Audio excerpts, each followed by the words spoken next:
Truchas is a section of the Alsaceca River, most famous for a really tall but also really clean waterfall of 18 meters. I've had Truchas on the brain for probably the last 4 years or so. You know, I've run a series of waterfalls in sort of a good step-by-step progression, and that's kind of left the next step up being Truchas.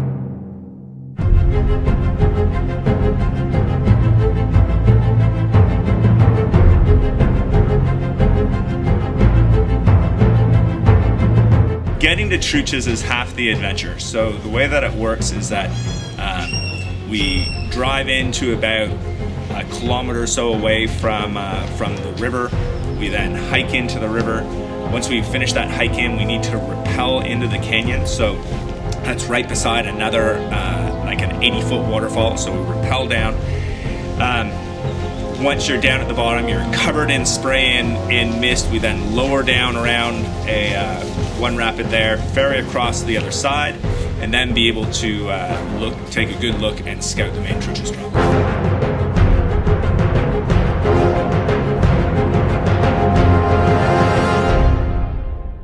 Putting in on the left side of Truchas poses quite a few challenges. The entire left side of the lip is a shelf that wants to auto-boof you, and the current flowing over it's moving very fast. So you have to make a difficult ferry and then hit this buoy perfectly so that it slows you down without changing your angle.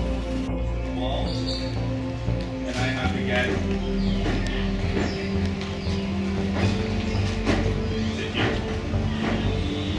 Is it bigger than that? Yeah, a little smaller. I think the lip is that wide. So maybe you'll be looking at, right. Jim has more experience running big drops in a canoe than pretty much anyone. I don't think that's really even a question. But at the end of the day, this is a 60-foot waterfall. And when Steve Fraizer tried to run a 55-footer, he landed flat and compressed his spine. So this is really uncharted territory for a canoe.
I loved running Truchas. I thought that the whole adventure, piecing all that together and having a successful run has, I hope, sort of opened up the door again to really start charging and pushing the limits.